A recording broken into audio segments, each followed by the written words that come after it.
The chamber's air shimmered faintly, the station's artificial gravity humming beneath the floor. A semicircle of alien envoys regarded the lone human seated before them. Their eyes, dark, multifaceted, and cold, reflected a superiority born from millennia of dominance over their own star systems. Their elongated bodies glimmered under bioorganic armor, their slender fingers twitching with the quiet arrogance of a species that had never known true predators. Envoy Mara of Earth, one of them rasped, its voice translated into a toneless whisper through the station systems. Your species has piqued our interest, primitive yet ambitious. We have studied your planet's ecosystems extensively. Tell us, what is Earth's apex predator? The question lingered in the chamber. Mara, dressed in the simple dark uniform of a diplomatic envoy, leaned back slightly in her chair. Her posture was relaxed, hands folded loosely on her lap, her face unreadable. Her eyes scanned a row of alien dignitaries with quiet amusement, as if she already knew what conclusion they hoped to hear. An apex predator? She repeated, her tone mild. Yes. Another alien hissed, its mandibles clacking. Every world produces one dominant hunter. We have cataloged several from distant planets, creatures that rule their environments. Yet your planet appears chaotic. Too many species. Too much competition. The others shifted uneasily, their eye stalks and antennae tilting toward her. Mara's lips curved slightly, almost imperceptibly. Earth is complicated, she said. Her lack of elaboration seemed to irritate them. Complicated? Explain. We see beasts on your world. Creatures with claws, fangs, poisons. Surely one stands above the rest. Which is it? Which beast claims the top of your food chain? Mara tilted her head, studying them as if deciding how much truth to reveal. The aliens' impatience was palpable. They leaned forward, waiting for an answer they assumed would be mundane. Your kind wishes for a simple answer, Mara said softly. One name, one creature. But that isn't how Earth works. One alien's mandibles twitched in visible annoyance. Then provide an answer, human. We do not have cycles to waste on riddles. Her gaze settled on the one who had spoken, calm and unblinking. The faintest trace of a smile lingered at the edge of her lips. You want to know what stalks Earth as its apex predator? She asked, her voice smooth, deliberate. You think it will be a lion, a bear, a shark. You believe the top hunter is a beast that kills because it must. A hush filled the chamber. Mara's fingers traced the edge of her chair's armrest, slow and deliberate. The answer is not so simple. And when I tell you, I suspect you will not like it. A ripple of unease passed through the aliens. They exchanged glances, uncertain, perhaps even slightly nervous. For the first time, they realized this human was not intimidated by them in the slightest. Mara's eyes glinted with quiet amusement, but she said nothing more. She let the silence stretch, a subtle pressure that unsettled them more than any threat could. Mara's voice was steady, almost conversational. Earth is not a kind world. Life there is born into struggle. Everything with blood, tooth, or claw fights to survive, and everything is hunted by something else. There is no safe tier, no untouched sanctuary. Even our skies and seas are battlegrounds. The aliens' antennae tilted forward, their interest begrudgingly captured. You want examples? Mara continued, her eyes locking with theirs one by one. Take the lion.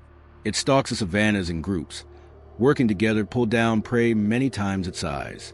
It doesn't tire easily and it kills with precision, jaws closing over her throat, crushing it until breath fails. She let the image hang for a beat before moving on. Crocodiles lie motionless for hours, waiting beneath murky water. They strike with terrifying speed, dragging their victims under, rolling their bodies until bones snap and lungs fill with water.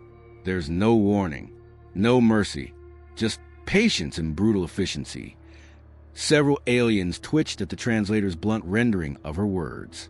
Then there are wolves, Mara went on. They are smaller, weaker alone, but they work as one.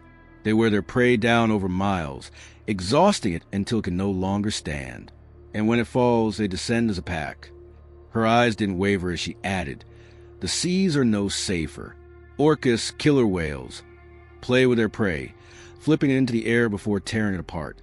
They coordinate, communicate, and even teach their young new ways to hunt.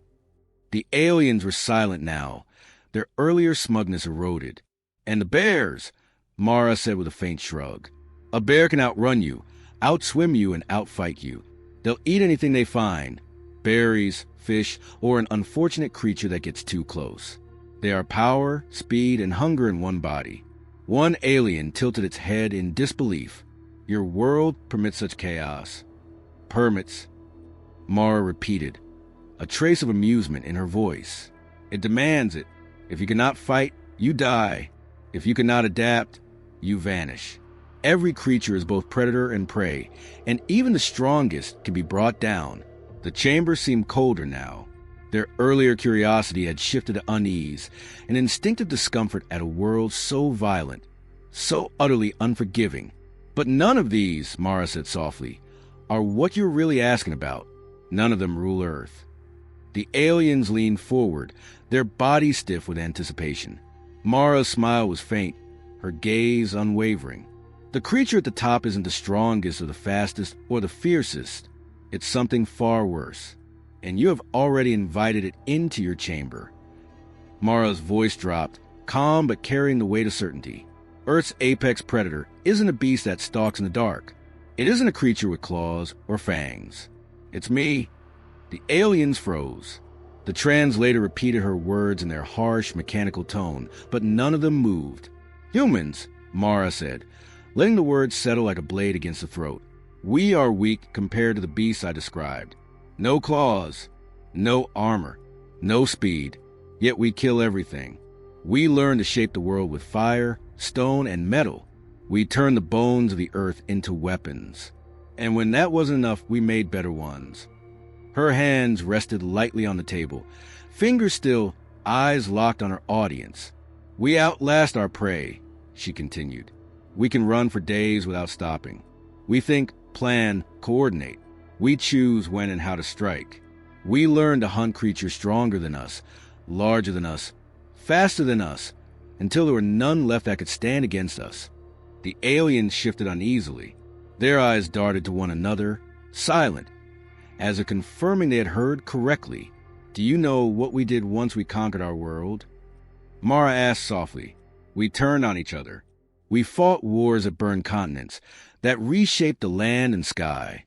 We've killed more of our own kind than any predator could dream. Not out of hunger, out of strategy, out of ambition. Her tone never rose, never faltered.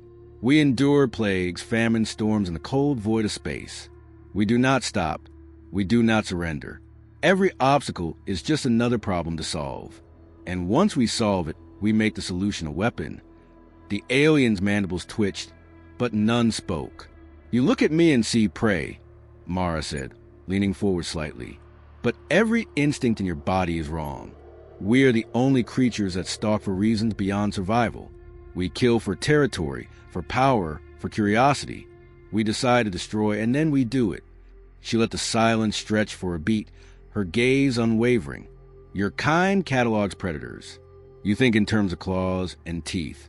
You can't imagine a creature that can kill from miles away, from orbit, or from a machine it built itself. But that's what we are. That's what we've always been. For the first time, the aliens leaned back, not out of disdain, but as though the very air around Mara had grown heavier. The chamber felt smaller, the distance between them thinner. Mara's smile returned, slight and unsettling. So, you want to know Earth's apex predator? You're speaking to her. Mara didn't blink as she let the weight of her words sink into them. When she finally spoke again, her tone was almost gentle, and the most unsettling part, her gaze moved slowly along the semicircle of alien faces. We aren't finished. Several aliens shifted uncomfortably, their antennae drawing back. We never stop advancing, Mara continued. We've stepped off our world and walked on others. We've tamed the void between stars enough to reach you. Every tool we make leads to the next. Every challenge we face teaches us how to win the next fight. Her hand stayed still on the table, but her words carried a slow, deliberate rhythm. We were hunters before we were builders. And even now, after we've learned to split the atom, after we've touched the stars. That instinct never left us. We compete with each other. We grow sharper by struggling against ourselves. The chamber was silent. You think of predators as creatures that strike for food, she said. But we expand because we can. We fight because we can. We win because we refuse to lose. That is what makes us different. One alien finally spoke, its voice faint. And if others resist you? Mara's smile was slow, deliberate. Then we adapt. We always adapt. There's no wall high enough, no weapon strong enough. We learn, we endure, and then we win. It might take a year. It might take a century. But we do not stop. The aliens' posture shifted almost imperceptibly, some leaning back, others frozen. Eye stalks fixed on her like prey, realizing too late that it had wandered too close.